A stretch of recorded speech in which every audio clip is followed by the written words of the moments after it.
ารธนาคารดิว่ากระเบียบอยู่ในห้องปลอดภัยผมกำลังสั่งอยู่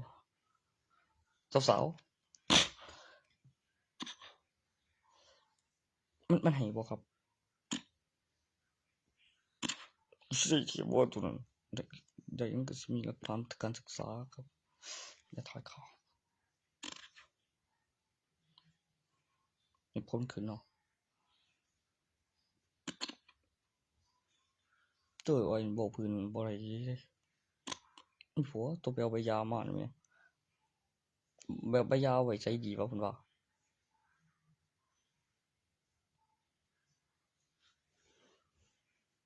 มีความรู้สึกแนวใดหลังมันถูกปันของมันก็ได้สต็อปแล้วก็เอาเข้าไปสัก2 ใบถึงเอาไปยิงใส่แสดงว่าบ้านเฮ็ดไม่เอาเข้าไปได้บ่วะเราบ่เช็ดไม่อยู่บนนั้นมันแก่งกันตอนใดวะมันอยู่นำนี่เฮ็ดจบแล้วอยู่บ่ต่อไปบอกโครงสร้างก็รับผิดชอบอยู่บ่ต่อเทศบาลไปก็มาจบเสียงอ่ะแม่กูเห็นแล้วติดปากดูขนาดอยู่โรงเรียนยังได้ตึกเดียวนึง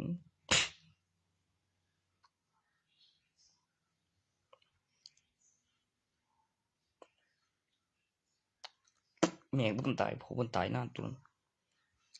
พ่อก็มีปัญญาขนาดเลยครับคุณหมอตัวเอกสารฝากท้องมีมันต้องมีโรงพยาบาลทางนั้นแล้วก็โรงพยาบาลทางนี้ระหว่างกลางกันคนเป็นพยานบ่แม่นว่าบ่ให้หวงไว้แพงไว้เด้เอามาเบิ่งเด้อหน้ามึงนี่ทีหน้าอีกกูได้มึงติล่ะก่อนพี่มันก็มีห้องบ่แม่นบ่โอ้ย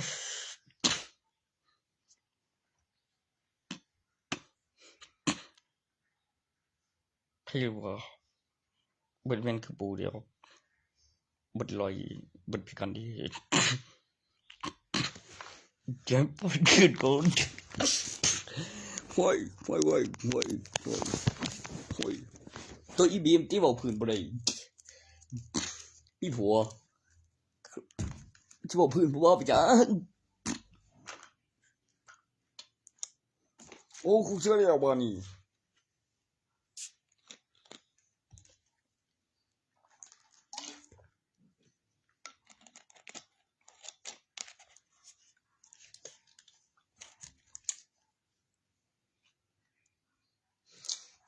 คือกูเจ็บใจแต่ว่ากูก็เก่งขึ้นเรื่อยๆแต่ว่ามันคือสิเห็นแล้วห้วยบีมเฮ้ยถามเนี่ยขี่บ่เอาก็มึงแต่งผัวมึงคือว่าเงียบๆไปซั่นบัดอีห่าไปเอาใบยาว่าซั่นคือเนาะ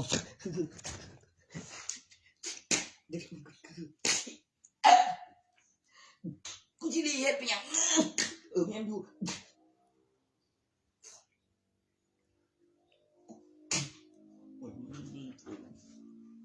ตัว又有一路旁边。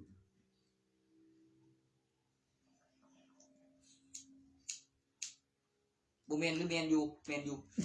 ก็ว่าแม่นอยู่ที่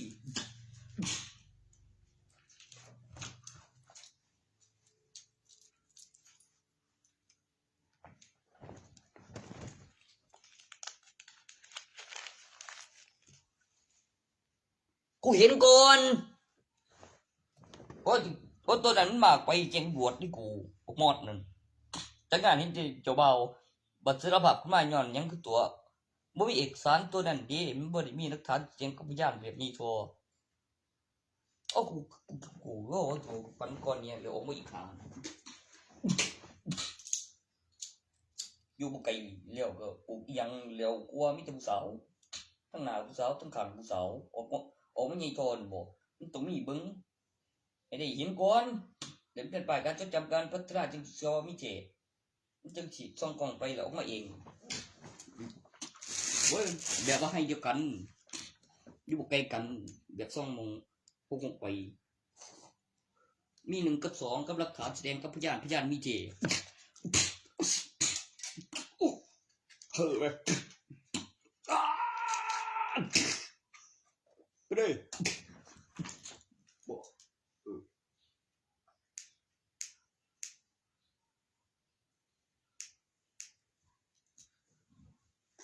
กผมจังไรเห็นสีดาโกน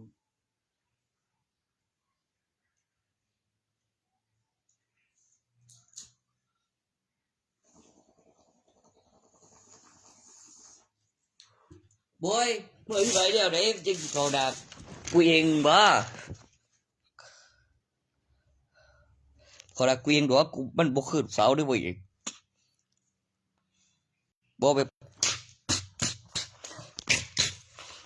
ตัวตนแล้วก็มีแรงดันวิญญาณแล้วมีเวทแล้วก็มีเบิ่งได้บ่แม่นมียินแล้วก็มีพาสื่อขยับได้เชื่อมต่ออินเทอร์เน็ตพร้อมโซแอคชั่นดูไอ้ตัวเนี่ยจออะไรเกี่ยวกับตัวกูแล้วมันออกมาเองอีกจังหน่อยแล้วแต่เป็นขอทานก็เอาบุญเนี่ยมีหลักฐานมึงชีวิตใสมึงออกมาได้ยังไงก็บ้านรู้ล่ะแต่ละวันบ่มึงต้องคิดกูจ้างแม่ประโยชน์แม่มีพยานเห็นทำใดเป็นยังน่ะบ่เลย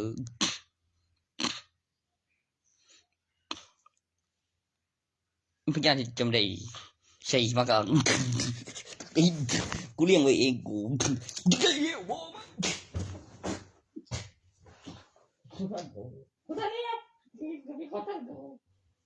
กูใช่ไรที่กูจะบ่ไปมันสลีเด้อกับสาวก็มึงจะบอกว่าไงก็ชี้เจ็บกูเจ็บเลยพี่ละทานกูไม่อยากให้กูเดียวโบโอ้ยดันเมียกับพ่อบอกกูเลี้ยวลงซันเคมีเอ็กซ์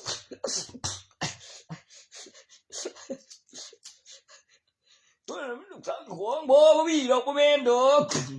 เขาไม่ฉี่ไม่ได้มันเด็กจุดไทย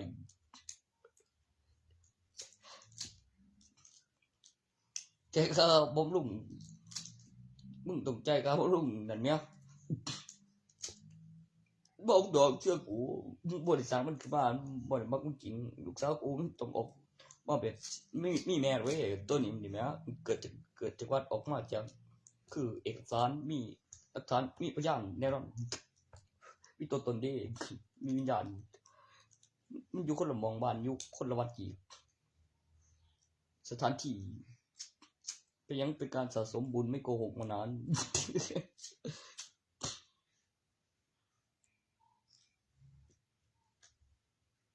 เงาอูกี้อูคือดีเกบทเว้ย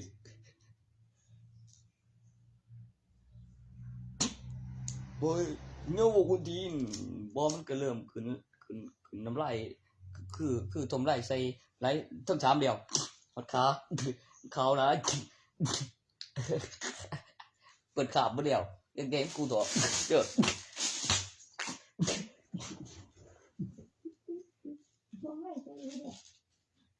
โอ้กูกินต้มไร่ใจคนเดียวโอ้เดี๋ยวโอเคโอ้ผมเดี๋ยวต้มไล่ใจหมูได้กว่าบอกแค่เมื่อกี้โอ้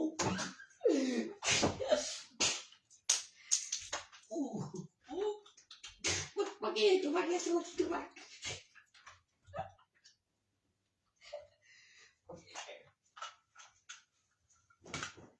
เอ๊ะมันเปลี่ยนใหม่เลยแม่งโอ้หาแตกเลยเว้ยเพียงคุณคาดเลยแม่งบอก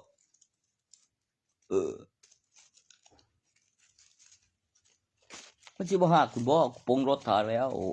สิสแกนมีเบิ่งจริงเกิดจริงมีตัวตนวิญญาณมีความคิดมีความรู้สึกเกิดจำได้เอกส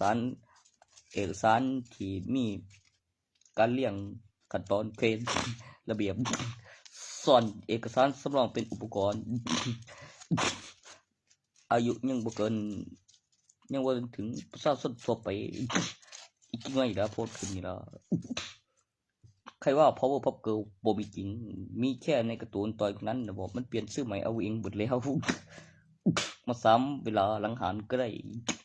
สะดวกสปอนในรายต้องการแบบบุษนต้องการอะไรที่มากกว่านั้นแปลกใหม่ตอนมีผู้หญิง3 คนผู้ชายคนเดียวรู้ไหมว่าเฮ้ย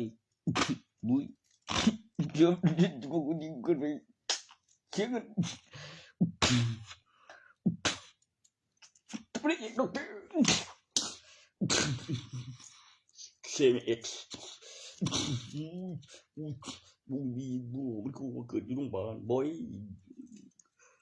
สุดท้ายไปใส่เอามาที่เคยว่ายังอีกตัวหนึ่ง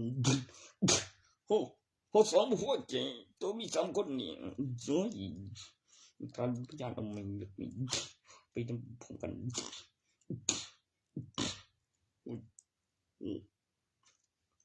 นึกไม่ออกจะมองโซ่เสียงเอง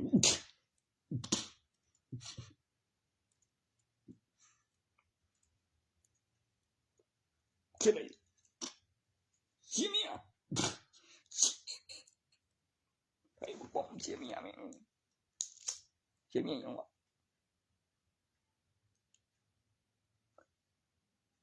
มึงว่าได้สั่งเอาเองคือกูวันนี้บ่ได้มีประโยชน์ยังบ่มีสุนเลยขี้ตัวกูร้ายสิมาเสียเมียใส่ดินี่ต้มเห็นนั่นบ่เป็นเมียมึงทุกคนเด้อมึงเลยหลักฐานมีกวงบ่ให้ไปออกมาพร้อมกันคนละอย่างเลยบ่ได้มักบ่ได้มักเตรียมมักใส่เดียวกันบ่ได้มักเพราะว่าของนั่นคือของตัวว่าอื่นของมันเจออยู่พวกเดียวตั้งกันบ่ได้วะกับท่านับบีแล้วเลี้ยงเทอม3กูท่านั่งทั้งหน้าก็ได้ตอนมาแบบยิบทีละอันแล้วยังปั่นเครื่องที่โคตรยุติธรรมดีตอนนั้นบางทีร้าย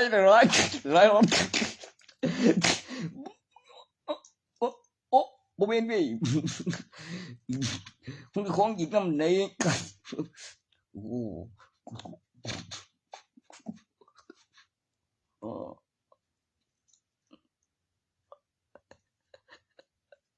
เดี๋ยวเราก็โกรธ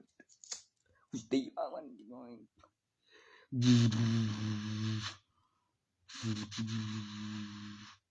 จนไม่ยันเลยเนาะยังกุยบีมมาโวเลยยังกูได้ยินอยู่เลยอีบีมเอาหัวเรียวกันกับยากันกับหัวเรียวกับหัวเว็บเซ็ตนั่นกูเดี๋ยวหัวเพิ่นเลยกับยาเท่เถอะวะมึงสิเว้าเพิ่นได้เนาะมึงท้องใหญ่อีบ่วะมึงคือมีลูกติดปลาดุกแนวไหนมึงเป็นลูกสาวหรือผู้ชายท้องใหญ่ท้องใดโอ้ยขั้นตอนจากศาลข่อยก็บอกอยู่มันบ่เป็นเรื่องครอบครัวโอ้ยสิข่อยเข้าใจว่างได้ก็มีแม่เพิ่นก็คือว่าเว้ยมันมีลูกชายแหมมันพอ10 ปีหรือยังตัวนั้นโอ้ก็แล้วเท่านั้นติ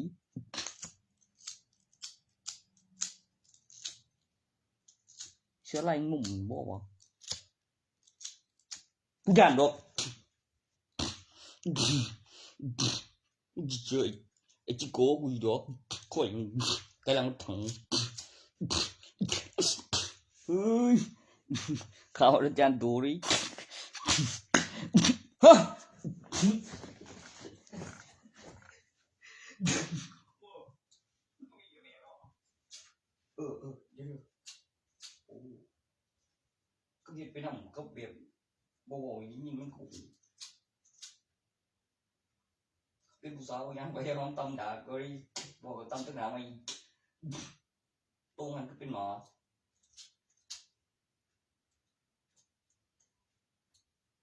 ทุกท่านที่อ่านเอานั่นเอานี่แล้วแม่เจ้าเองขนาดบอกเองวันนี้สอนมาเองโอ้ยบ่มันบ่ละเอียดพอหาแม่งบ่มีซื้อโรงพยาบาลเรียนแบบว่าเปิดคลินิกก็ได้เจ้าจะได้ความชัดเจนเมียทักได้หรือว่าสิบคนที่เนาะอีกคันแห่งสิตอนต้นเรียกจำขายแล้วมึงสิโอเลี้ยงได้กับหลักฐานวัตถุเป็นอุปกรณ์เอกสารคันบ่พยานทั้งหลายพยานนี่ แม่นบ่ล่ะมึงจังสิออกเอกสารตัวนี้แล้วมี2บาน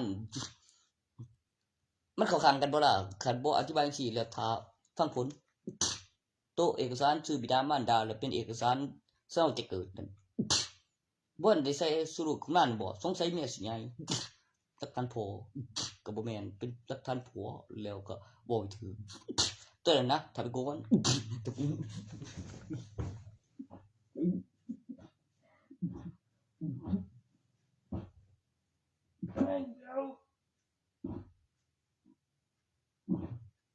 เป็นมหาวิทยาลัยมันท่องได้เข้าใจมีทุนมีกำไรกับราคากำไรวัตถุประสบการณ์กับต้องออกมาจริงบ่ได้ใช้คำโกงเขาต้องตามหาพยานบ่สิตัว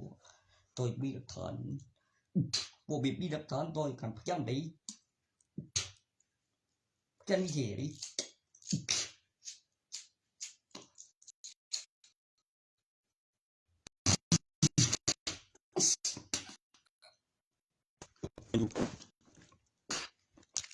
โง่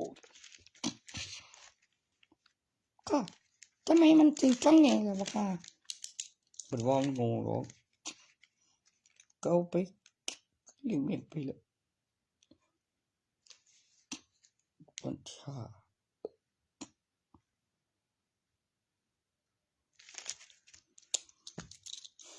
แล้วก็ยึดรถมันเหมือนไปใส่ผู้ละคน2คนเนาะกูก็บ่ได้ไปใส่คือกูติแต่ว่าเป็นเมืองมันแหล่หลาย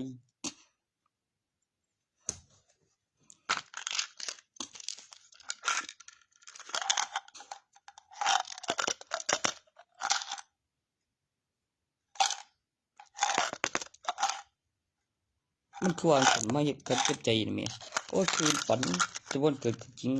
แล้วมีคนบอกเห็นและเฮ็ดจำได้ถือต้องการสการนั้นคันอีต้องการสังเกตแล้วมันเจ็บใจหลายก็บ่ได้เลยติมันสายนะเจอสักนั้น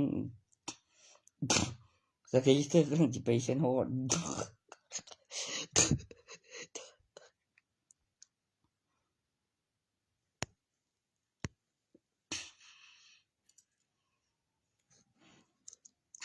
กุย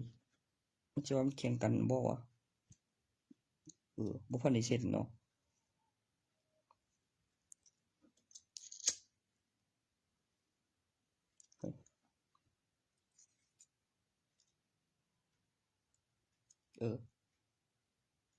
ยังว่าจะ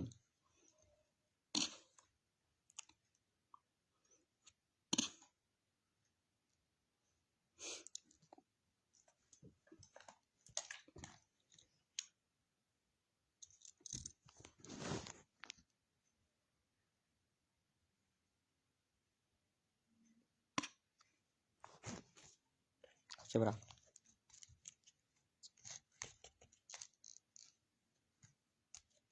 ท้อง9เดือนแม่นบ่ก็บอกนี้สากนั้นก็ข่อยคือจังยังกูเสียวะ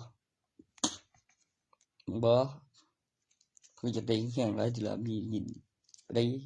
มักไปเทื่อนึงเหยียบหัวโซชันนี่กูให้บ่ได้ดอกแล้วบ่ถึง10ปีเว้ยที่เป็นคนดีหรือบ่แบคเตอร์ที่สิแจ้งตำรวจได้สุขาสีแดงตั้งหน้าตั้งงานเป็นน้ำปีนมันหยังแต่มันพุ่นเด้มันสิไปไสกูก็อยู่เล่นอีกเอาไปทางเรียนแล้วเรียนมาทุกปี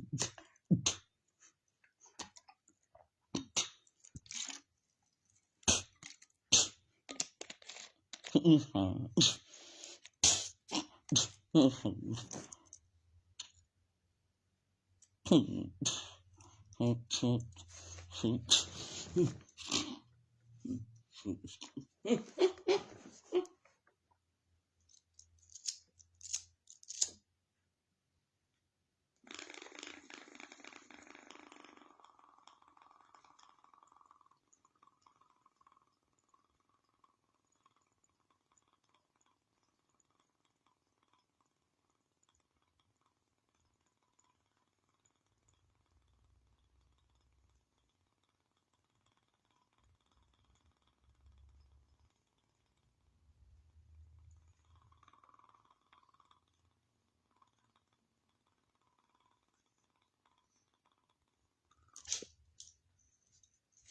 ยัง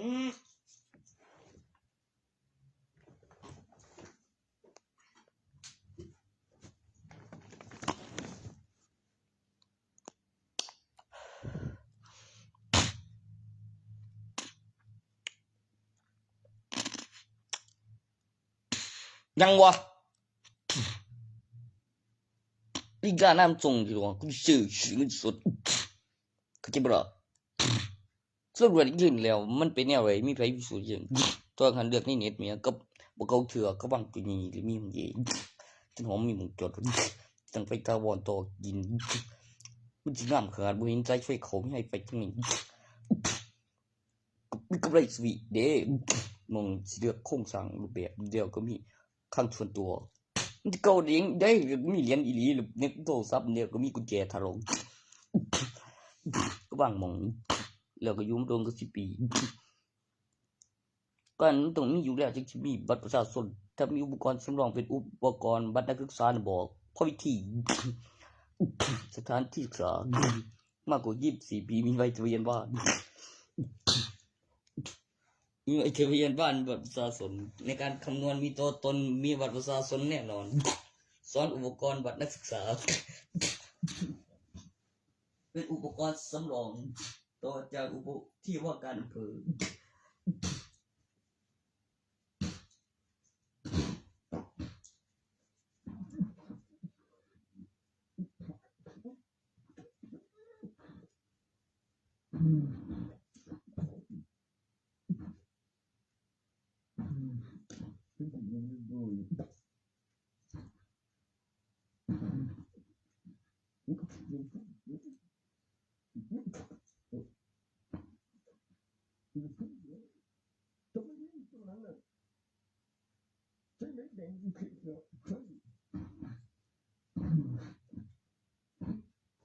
อะไร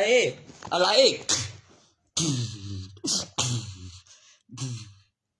เป็นไง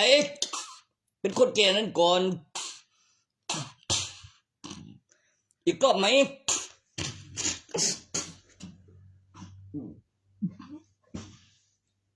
มีแรงไปทำงานไล่บ่บันนี้แน่กูด้วยบ่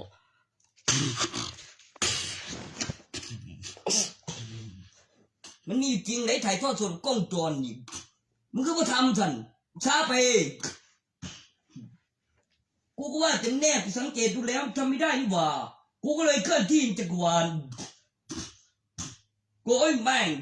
กูไม่ได้เห็นมึงโง่เลยแต่กูดูแล้วเห็นไม่ได้ไหมใส่เอ็กของมึง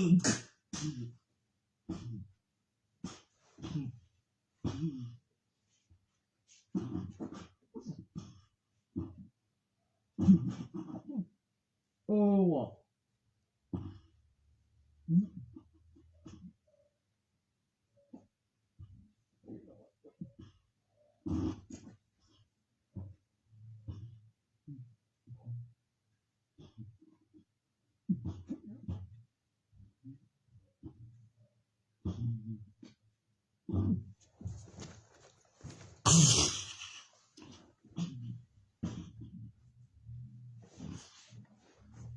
แล้วจะเวลา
เฮ้ยอะไรก็มีแบบนั้น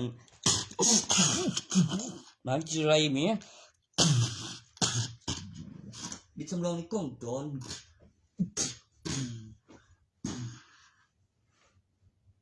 ไว้อี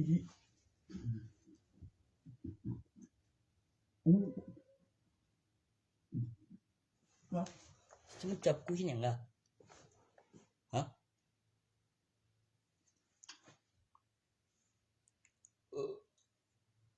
ไม่มีนี่มาโอ้ยคือตอนนั้นสากไหนกูคว้าอยู่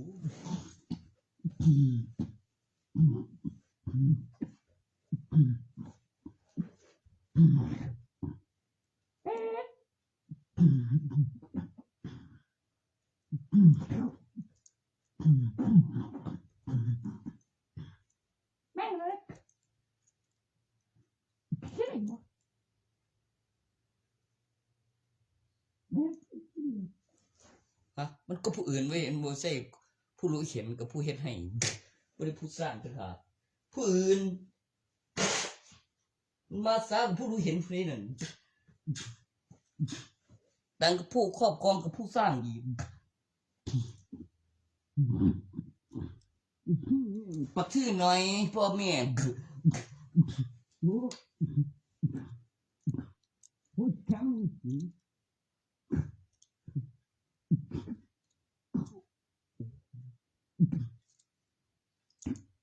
มากเลย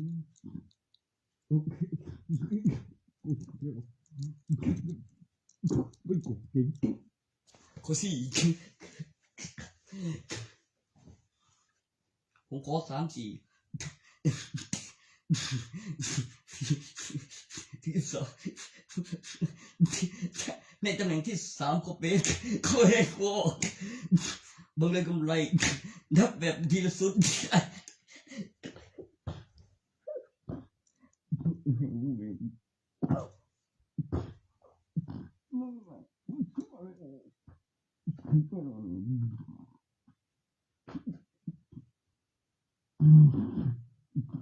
ี่ยได้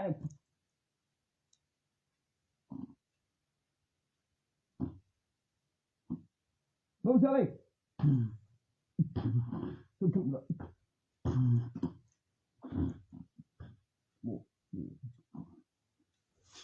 นี่ดูมันคือสิบมีกลุ่มมี2ขางตรงตัวโว้ยเพื่อทาน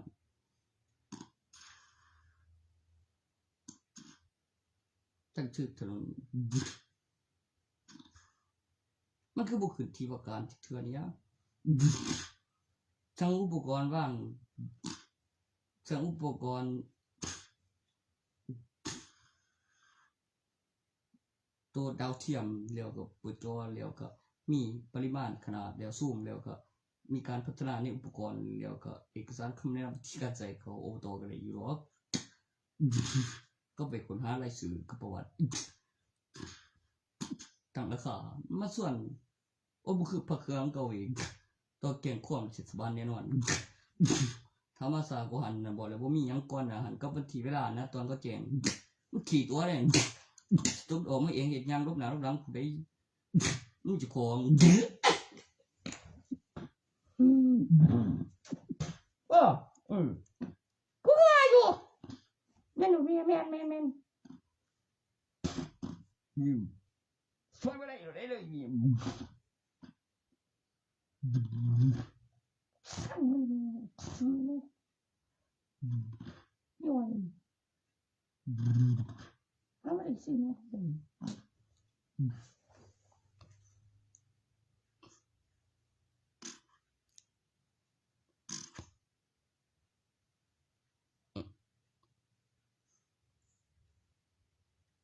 เดินเล่นผู้เดียวมัน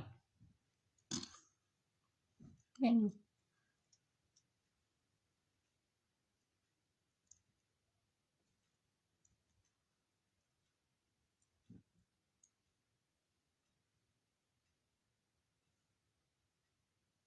ไม่เห็นเนาะ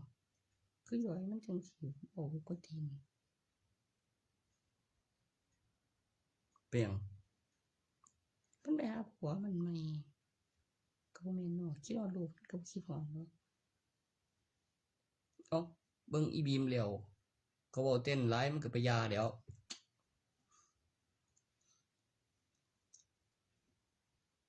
เจ้ากูบดเป็นใบไง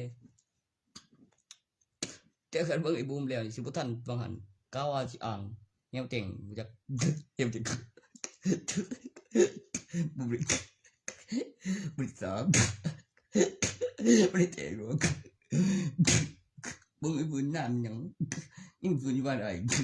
จะเปิดเบิ่งเนี่ยเอาของจรเลี้ยวถ่ายทั้งหน้าบ้านพุ่นก็มีนี่โอ้ยทีนี้เด้เพิ่นสิว่าแบ่งไงจอดกึกโดดบู๊ดสเตย์บ่เนาะไอ้บ่ค่าได้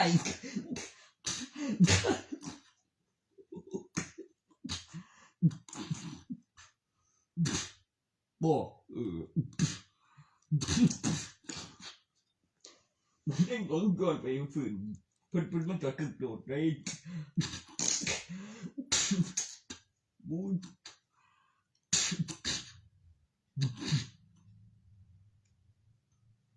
ผมก็บอกดู GPS ให้มันเห็นใต้หลังคาบอกกูคือสิทธิ์บัตรประชาชนไปก่อนแล้วตุ่มผมทุบรถแล้วก็ถามแล้วก็โทรอันเกินยังบ่ขออนุญาตโดยเอกสารเป็นหลักฐานพยานแน่นอนไม่ได้เห็นก่อนให้เป็นดีแสดงมากอะไรกว่านั้นเต้นขาของบ้าของบัตรประชาชนไปถึงก่อนเป็นมารยาทให้ตัวที่เอาที่มาที่ไปตัวตนของแกตัวจริงนั้นคือข้าตัวจริงนั้นคือลูกเองเลยเอารวมสร้างการสะสมพลังสิ่งที่ได้มาโดยมีข้อมูลหลักฐานเพื่อแสดงว่าเป็นของตัวเอง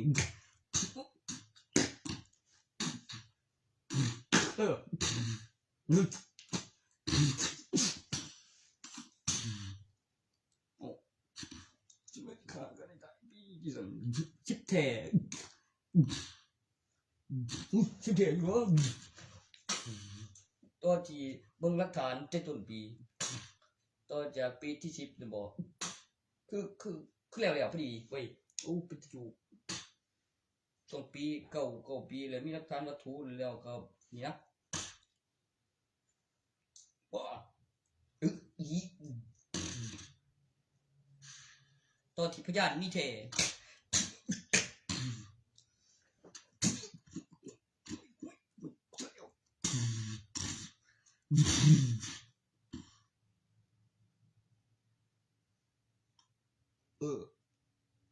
ตัวเลยที่สุด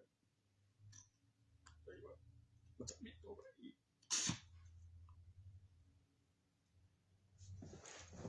บ่พอมีดอกคันพ่อบ้านมีผลกลับไปฆ่า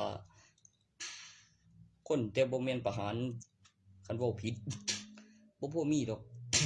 คันมีผลคือบ้าแบบเตือนกับแบบคือมีเสียงแล้วมีพยานเฮ็ดจำได้แล้วว่าย้อนหยังไปถามผู้ใด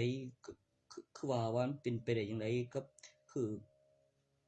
สิลืมได้จั่งใดว่าย้อนหยัง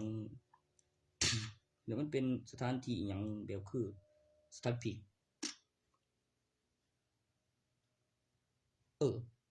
กูว่าอยู่แล้วงานอิหยังกูจังสิไปอธิบายเยาวชนมึงสิหมายกูอธิบายมากกว่าเยาวชนแล้วฮอดประชาชนทั่วไปได้จิก็เอกสารดี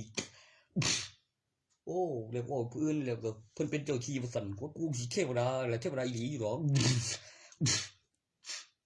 วางความหลักฐานวัตถุกำลังพิมพ์เอกสารดีฝากหัวมึงนี่แล้วพิสูจน์แล้วกล้องจรแล้วถ่ายทอดสดเวลากล้องจรตรงกันก็ยังมันบ่จริงขี้ตัวดิมันมีหลักฐานพยานที่พิสูจน์ได้มีกล้องจรลงทะเบียนซิมนี่มีผลแม่นอยู่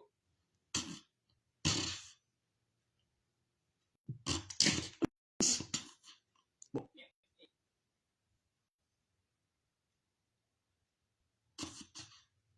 อุ้ยโอ้ยว่ากันไอ้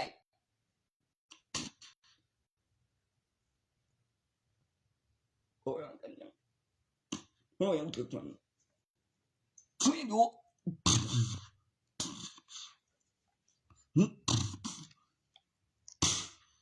ได้อยู่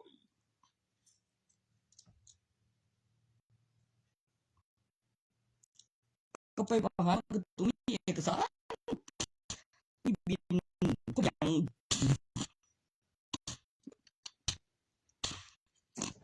แจ้งความเท็จกับรับเองอย่างนี้ผู้เชื่อเนี่ยไปลงถือของต้องรับเองบอกกูก็อธิบายละเอียดมีวิดีโอมีคำอธิบายเป็นเอกสารเป็นกับวิดีโอเป็นหลักฐานของเฮ้ย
มึงสั่งจบยังวะเล็งไว้น้ำจิบเฮ้ย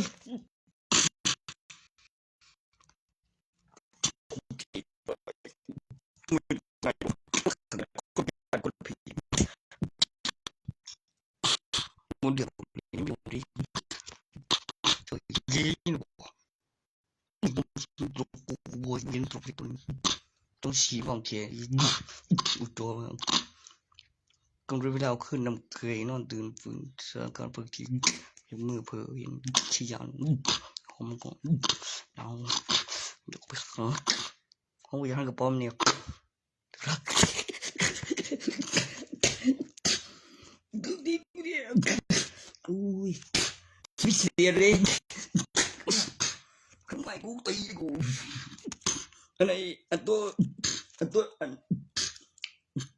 อีโทรศัพท์ยังบ่ได้หายไปเลยทำไมงับอะไรบอกกูทำอะไรอยู่เขาขันบ่ได้ไปแล้วคนมันจะโซ่เห็นเงินได้หลายสิ่งของโซ่ได้อีหลี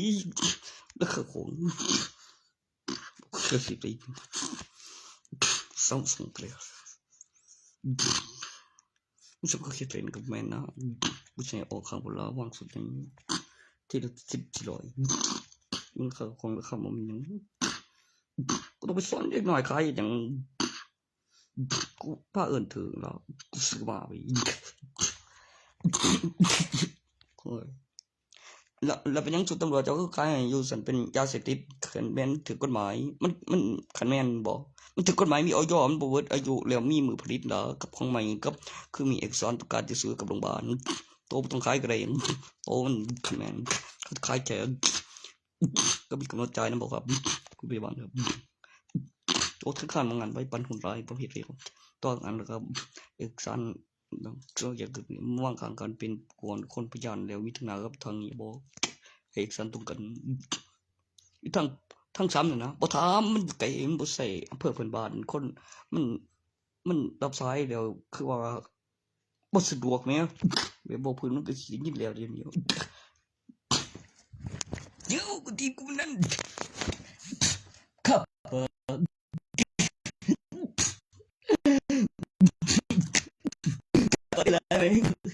โอ้ยดีกว่าแม่เชื่อตลอดชอบบอกโอ้ลิใส่สุกัวเพียบตาฟื้นนอกห้องจะมาฟื้นใครอิสาปงกับอิสาในปงในขี่พายุทะลุฟ้าสองเนี่ยพกดาบเรียนหรือมันดาบมังกรที่มีเป็นร่องดองมันอันกิเลนมันสิมาแบบไรน้องขึ้นในข้าวบ้านละก็หัวแดง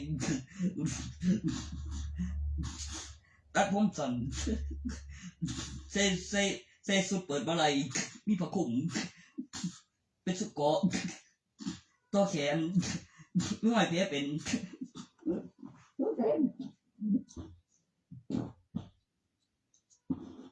เห็นแล้วดูดีทรงผมกันตับเป็นลายเพชรเป็นอัญมณีเห็นแล้วน่าโกงเห็นแล้วดูดีไม่แก่สระ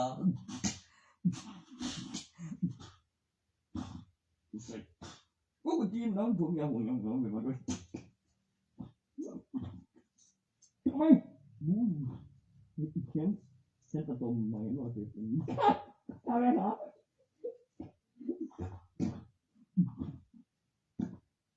เพื่อนกู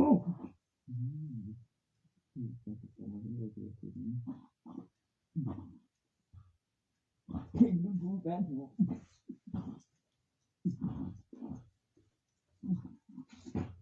ว้าย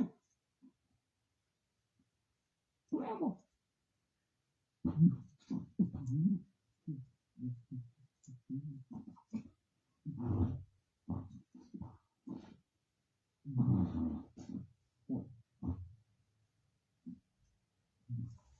มันก็บอกว่าบริเสียที่ละกูก็ไม่ได้โกหกเลย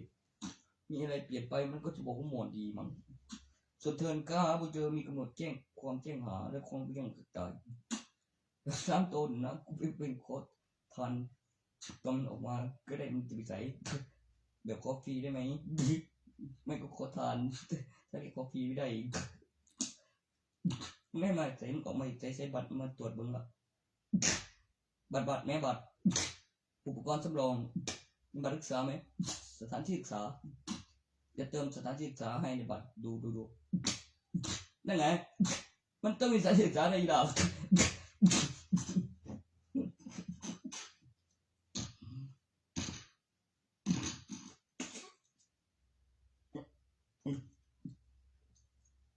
แข่งเนาะเป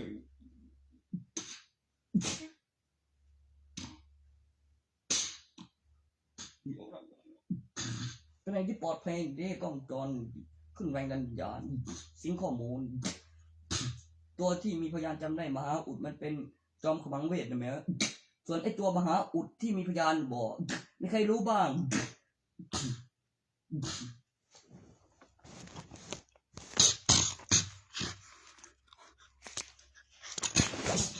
โอ้ยวันนี้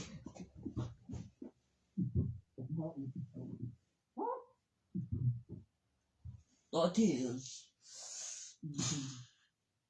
ศึกมหาอุดโรงเรียนในร้อยตำรวจพูดถึงเรื่องคนมีของเป็นนักศึกษาเกี่ยวกับเอกสารเมื่อมีของมีฐานพยานแน่นอนว่าถึงเรื่องเอกสารสำคัญประกอบกับวัตถุตั้งราคาในสมัยที่มีพระเครื่องการตั้งราคาเป็นหลักฐานวัตถุจากต้นฉบับเป็นหลักฐานของจริงหลักฐานต้นฉบับของจริงและหลักฐานเรียนแบบในสถานที่ศึกษามันต้องมีการทำให้จำได้ปริมาณทีละร้อยและเป็นศิลปะที่ต้องแข่งกันแล้วมีโปรแกรมที่ต้องตรวจพิสูจน์สแกนกับวัตถุขึ้นศิลปะหรืออะไรที่พิเศษแบบสแกนโค้ดแล้วเงินเข้าเป็นเงินสดตัวเลขตั้งราคากับโค้ดจำนวนที่ไม่ซ้ำกันกับสิ่งที่ทำได้คือต้องตั้งชื่อยี่ห้อแล้วกำไรแล้วระบบอนุมัติแล้วเข้าระบบแล้วมีหลักฐานวัตถุแล้วก็นับขั้นตอนการผลิตแล้วก็โค้ด ไม่ซ้ำกันแล้วก็ตั้งราคาของตัวเลขของจำนวนโค้ดแล้วคนละระดับแบบคือมีสับสินค้าและข้อมูลอนุมัติออกกฎใช้การเชื่อมต่อเครือข่ายกฎหมายมีค่ามีราคาตัวที่ทำให้ไม่มีหนี้ตัวที่มีคำอธิบายของการลงทุนเป็นเอกสารหลักฐานแล้วการตอบสนองของโปรแกรมมันจะเริ่มมีค่าวิธีการใช้คำแนะนำมาบอก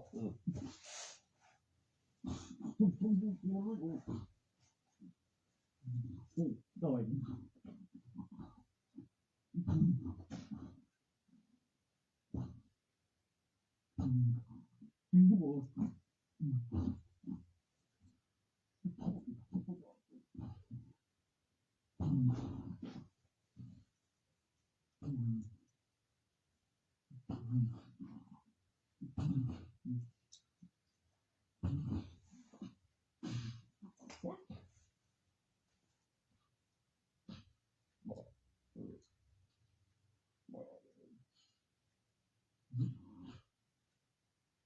มันคงไม่ได้กูไม่เป็นอาการกูบอกอยู่ว่ากูไม่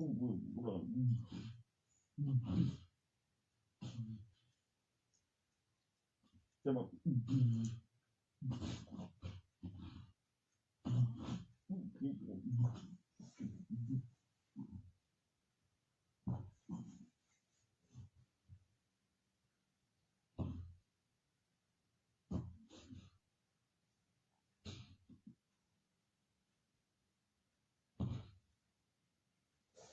ครับนี่ชื่อว่าแจ้งแจ้งนั่งรถสุดสายสัมพันธ์กับเป็นตำรวจนี่ว่าอิสระเองให้ยังกินดีวะเอาวิชาบอกไทยหรือพวกรักฐานผู้สูญสลายเรียกเขาเม็ดบอกว่ากันผู้สูญเด็กคนยังตายอ่านแถวอยู่เรียกสมาธิเอาบอกแบบดึงความจริงเก็บเวลาหลักฐานมันตกบ้านผู้ดีก็คิดว่าเจ็บเป็นหนึ่งชีวิตเสียก็บอกมันต้องบอกไปเดี๋ยวบึงเดี๋ยวไปบึงต้นอะไรเนี่ยอ๋อได้ของจริงได้ของแท้รอได้แต่ยังรอนั่นดิช่วยยิ่งหน่อยมีหลักการโดยชอบทำสิ่งที่ดีมีประโยชน์แบบถูกต้องสิ่งที่ไม่สิ้นสุดที่มีประโยชน์ต่อจักรวาลรูปแบบแอคชั่นวิชาตั้งชื่อฟังก์ชันคือเสียงโลกสกัดเสียงไทยรีโมทข้อมูลแอคชั่น3สูญสลายคิดกันไปกับไม่คิดดูแล้วมีการถ่ายทอดสดกล้องจอเวลาที่กล้องจอตรงกันการถ่ายทอดสดนิสัยและสันดานขบวนท่าประสานอินเทอร์เน็ตเป็นขบวนท่าประสานอิน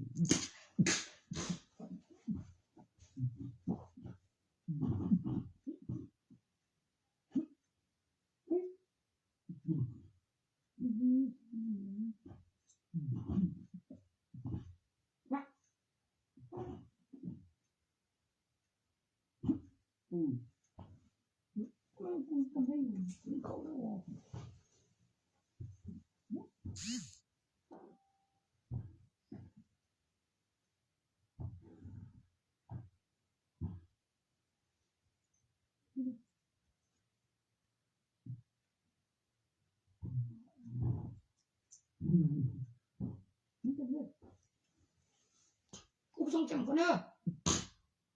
กูเป็นยังเก็บกูเป็นยังเก็บไปกับมูที่ช่วยเอกสารสำคัญโอ้ไปบังเปลี่ยนเลยกูไม่ยังว่างเขาไปอ่ะเดี๋ยวลบเปลี่ยนคำโอ้ไม่ยังมันบอกมันต้องมีพยานแบบมาตั้งเหตุจำเลยกูคิดได้วะกูอย่าไปสิฟังสิ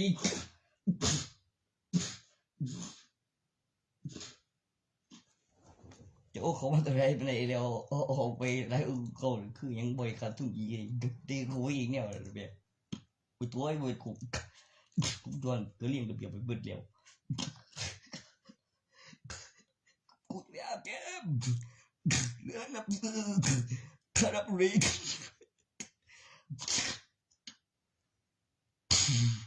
กูคือบ่ดีบ่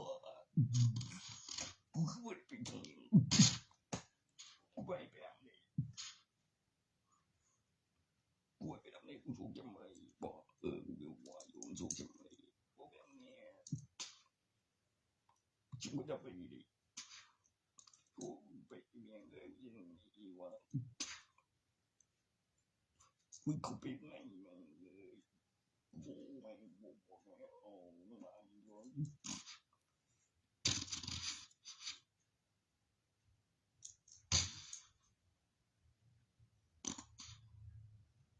ไป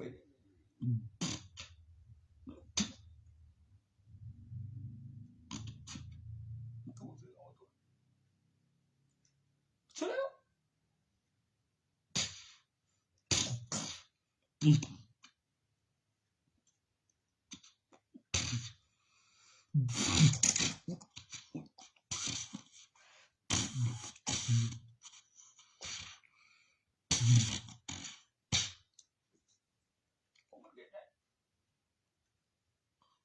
คือจริงอ่ะ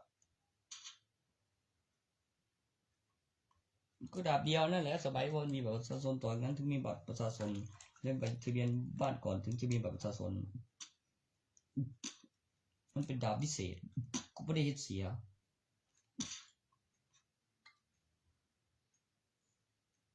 มันก็มีการพัฒนาเป็นปืน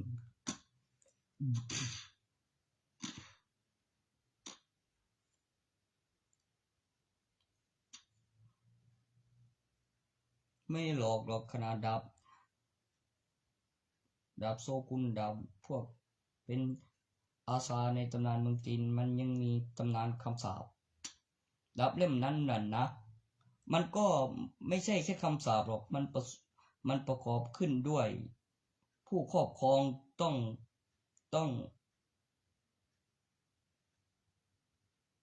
องมีสมาธิแล้วก็สามารถเอาพวกที่ถูกสะกดจากสุสานแล้วก็ฟื้นรู้กฎหมายจำทางกลับบ้านได้และพยานอยู่ข้างนอกกับข้างในต่างกันตรงที่คนมีความคิดเกิดความรู้สึกเกิดความทรงจำต่อที่วิญญาณตัวตนเมื่อมีความคิดเกิดตัวตนนะไหมมันก็ฟื้นคือก่อนหน้านั้นตัวที่ไม่คือบอกเหตุยังที่เหตุบอกว่าทางกลับบ้านได้มีกฎหมายจะได้ทางกลับบ้านเดี๋ยวนอกนั้นเขาก็รู้อยู่ตัวที่ฟื้นขึ้นมาเคยเจอไม่เป็นบ้าเองเช่นกูได้มึงต้องคิดดูก่อนที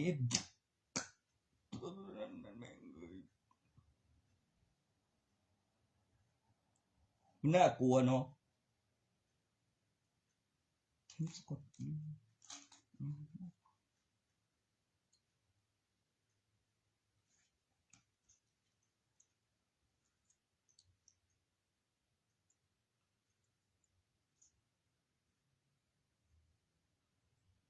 ไม่หลอกเอาไว้ทำให้เห็นกับ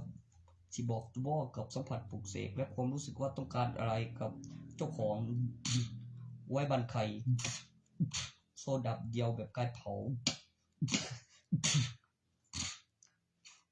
ให้ไปฟื้นในสมัยที่ใบทะเบียนบ้านซะ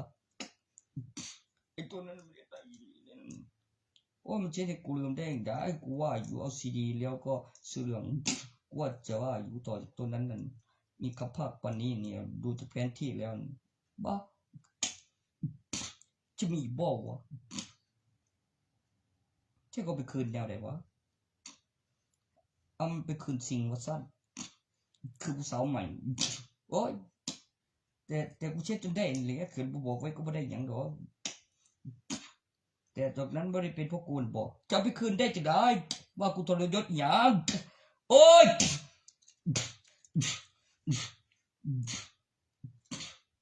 แต่ แต่บ่แน่หรอกนะถ้ามีเอกสารสำเนาถ้ามีพยานแล้วทำไปด้วยแล้วมีเอกสารอีกอันแล้วบอกไว้ก่อนว่าต้องได้บ้านได้นายที่แล้วดันซันบรรยากาศนะแม่แล้วพอตายแล้วก็ออกมาก่อนแล้วก็สังเกตดูมันเฮ็ดอยู่ดอก แล้วปิ้นออกมาใบมันต้องมีบ้านนำเดมีนาที่แบบดันซันบรรยากาศและมีทุนมีกำไรกับจำได้ว่าทำอะไรบ้างแล้วก็จำได้ว่ายังไม่มีผัวกับอีกตัวหนึ่งมีผัวไปแล้วก็แล้วไปทำไปด้วยใช่ไหมมันคือจะบอกออกมาอย่างเลยเป็นบ้านหลังตัวนั้นยังเคยมีผัวพอได้อยู่ไอ้ทุกที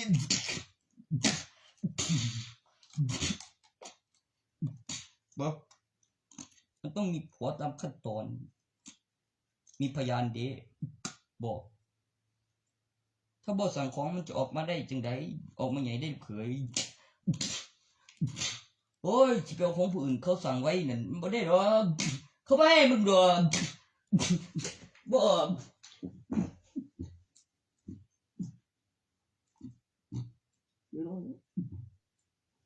มึงจะควงอยู่นี้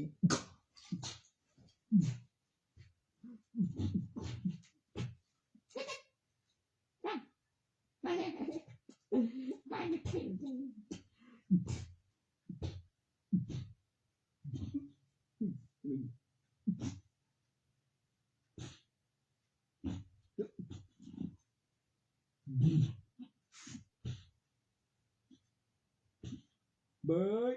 อะไรนะอย่าเที่ยวตัวอะไรนะ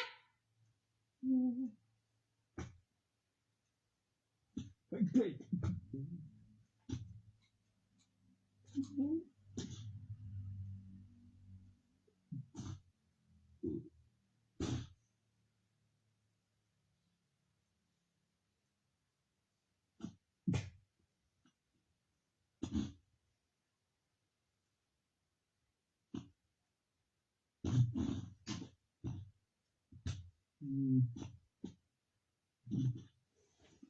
มันจะกูไม่ผมเริ่มจานได้แล้วครับพี่ฟังนะคุณเริ่มทำเงินทองแล้วมีเพศสัมพันธ์เวลาเท่าไหร่กำหนดภายใน7 วันแล้วก็แจ้งความไปเพื่อเอาตำรวจเป็นพยาน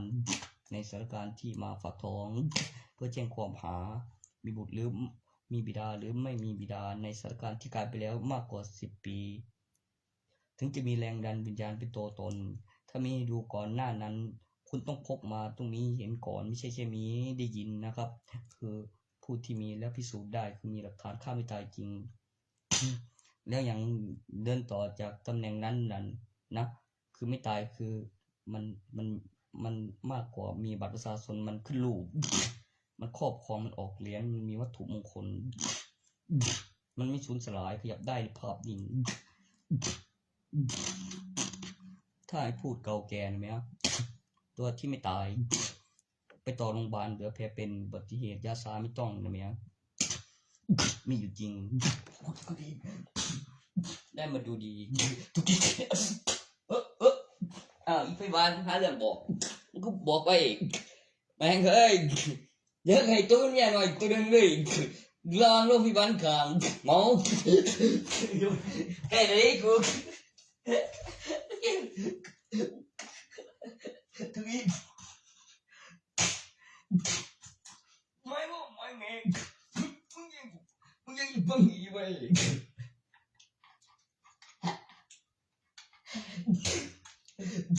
ไอ้จิ๊กตาไอ้เจ็บอกเจ็บที่ไอ้กูบอกไม่ได้เลยประโยคคำว่าอีสานเครื่องกำลังเข้าออกของจรมีพยานแน่นอนต่อมีหลักฐานมันมีผลมีพยานมีคนเห็นมีแห่งกระคอยก็แห่งกระผลอีสาก็เจ็บก่อนแต่ว่าได้เจ็บไอ้เจ็บไม่บ้านโดนไม่บ้านโดนไปกิน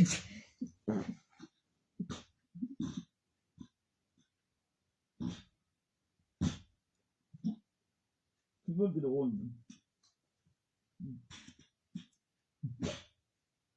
ใช้หลักฐานมึงล่ะกูอยู่หลบจำโจรเด้ค่อยอีกเฟสหนึ่งเบ้เลยหัวคือแบบ จดเป็นหลักฐานเดี๋ยวบอกโอ้ยมาจดแล้วบอกเป็นหลักฐานก็ได้หอดว่างรูปประจำตัวกับบัตรประชาชนโอ้โอ้พระเจ้าบ่แบบได้หลายคนบ่เจ้าสูบ่โกหกต่อหน้าพยานแล้วคันบ่มีตัวนั้นเท่ากันละกูก็สิปล่อยตัวมีบ่ออกแล้วก็ออกเลยเว้ยฝากกับพี่ป้องพระจันทร์สีแดงเหลียมสุริยาขาดดวงหน่อยบางดวงใหญ่บ่เห็นแสงหลังจาก2567 สิ่งข้อมูลในวัตถุผสมขึ้นโดยอุปกรณ์วัตถุปลุกเสกวิสาที่ครอบครองมานานเสกไม้ตัวใหญ่ข้ามคืนคืนนี้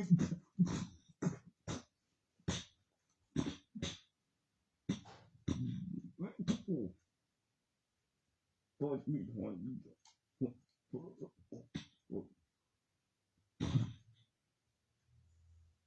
กูบอกมึงแล้วว่าบักฮาเท่านั้นตายแล้ว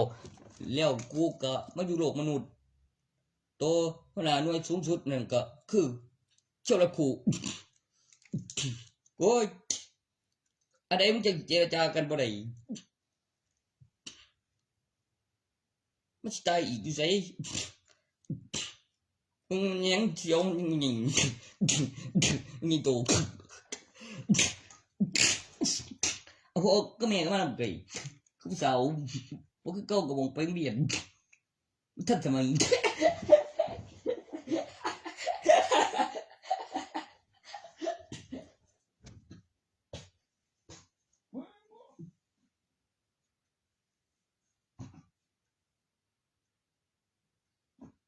ไม่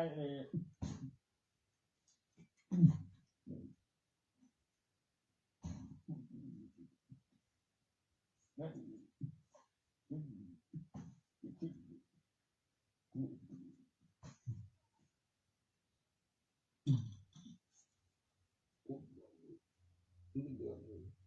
นเป็นเดือนมันเป็นคนมีคนรับทำงานมีชื่อหวยกูคงไม่เชื่อเรื่องตัวเลยมีชื่ออินดีมีเด็กสาวเกลียวคนเด็กมันชื่อหยงมองสิคนพิการคนมีทั้งนั้นต้องต้องเป็นอะไรตัวตัวจะบอกละจะบอก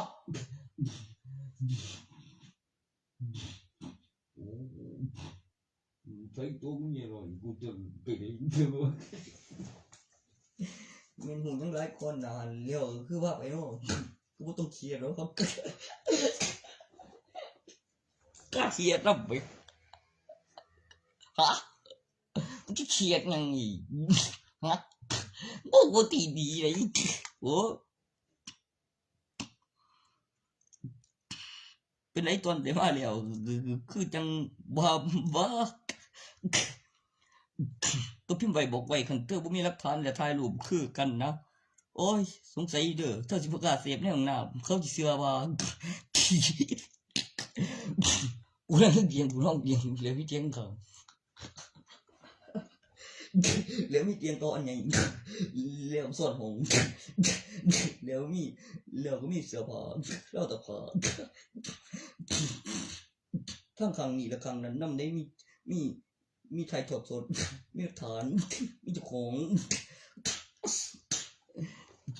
แม่งบอกมึงชิวบวดีนกูเถอะอืม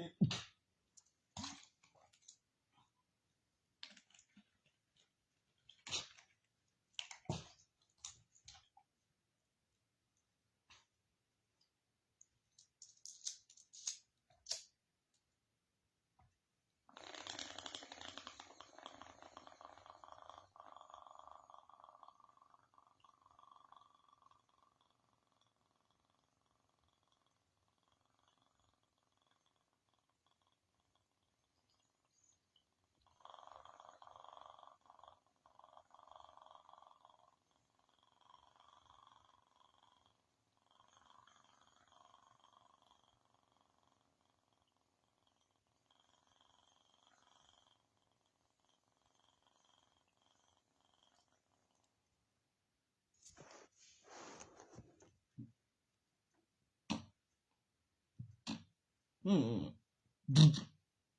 อืมอืมอืม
บอกว่าอย่าง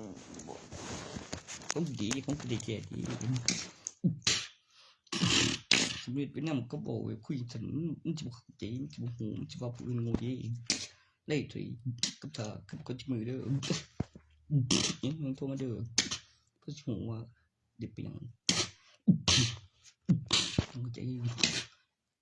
เพื่อเหลืองเดียวแค่นั้นเนาะขั้นตอนมันเนี่ยมันกลายเป็นมูเขาดูอยู่โอ้ปรับราคา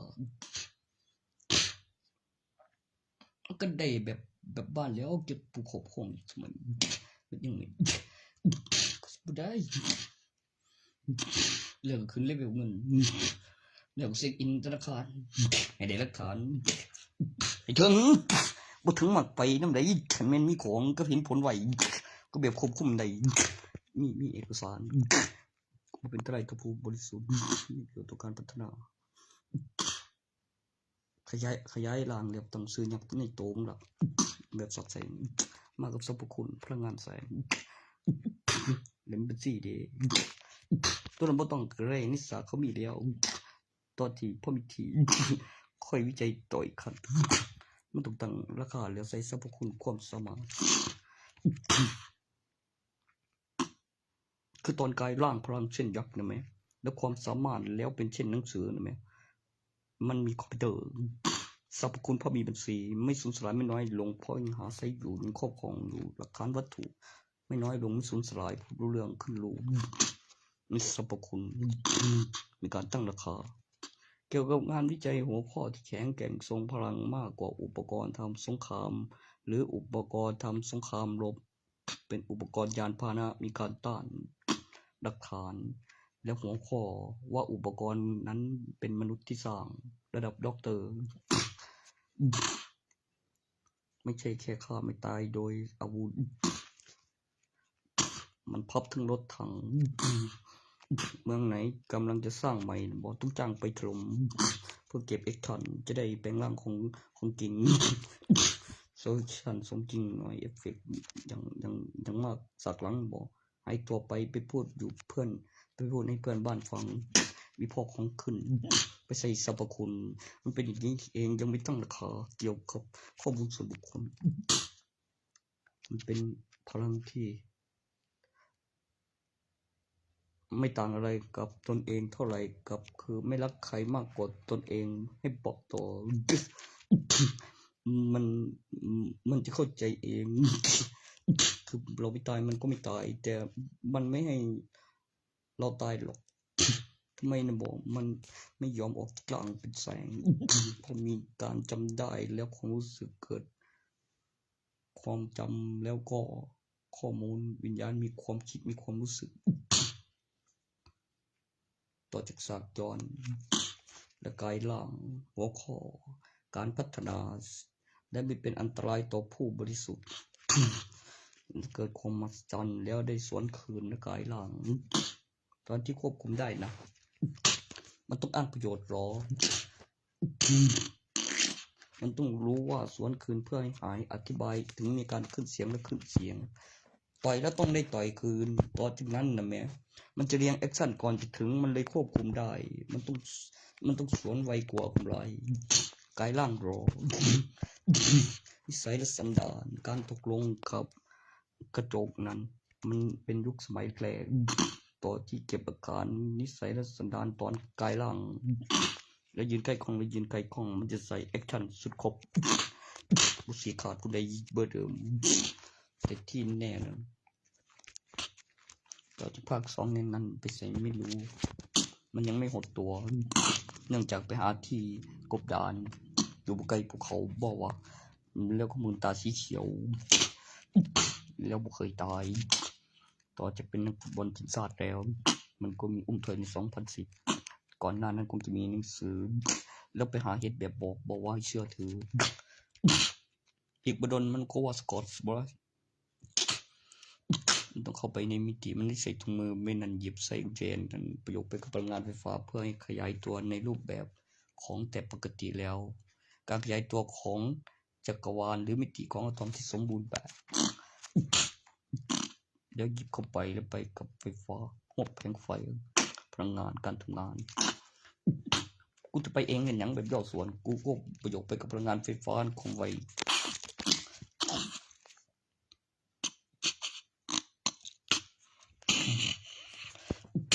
การขยายตัวที่สมบูรณ์หนึ่งสุดของจักรวาลมีพระจันทร์และพระอาทิตย์เช่นกันและมิติเคียงข้างของจักรวาลไกลโพ้นดวงที่เราใช้อยู่มีกลางวันและกลางคืนพระอาทิตย์ขึ้นทุกเช้าเป็นการสังเกตความเสื่อมทางปฏิทินเป็นการเคลื่อนที่360องศา24ชั่วโมงคือ1วันหมุนรอบตัวเอง360วันคือ1ปี30วันคือ1เดือนโดยที่มาตรฐานสมบูรณ์แบบในวงโคจรเป็นรูปทรงวงกลมตัวที่มีวงรีและสี่เหลี่ยมแล้วอยู่คนละด้านหมุนรอบดวงจันทร์และดวงจันทร์อย่างเดียวก็มีดวงอาทิตย์และดวงอาทิตย์อย่างเดียวก็มีเพิ่มเติมที่สันกดแสงบาเรียมากกว่าสันบรรยากาศไอตัวแอนตาร์ติโฟสงสัยจะโดนสันแสงบาเรียเกิดขึ้นจากศาสนาแล้วขึ้นปะทะมันเป็นแสงที่ต้องขึ้นรูปแบบของมนุษย์ถึงจะรอดตายนอกนั้นโปรแกรมสแกนไฟที่เป็นขยะเพื่อจัดการขยะข้อมูลละเอียดการพัฒนาของหัวข้อกลับมายืนใกล้กล้องรูปแบบของไอเทมสวมใส่แบบสุดออกรบ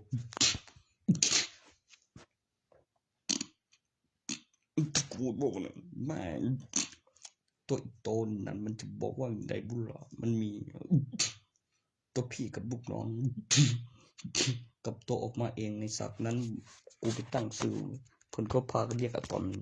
เวทตนนี่นั่น เพลงมันคือเอิ้นตนของกูมึงไปตีมันนี่อย่างเดี๋ยวกู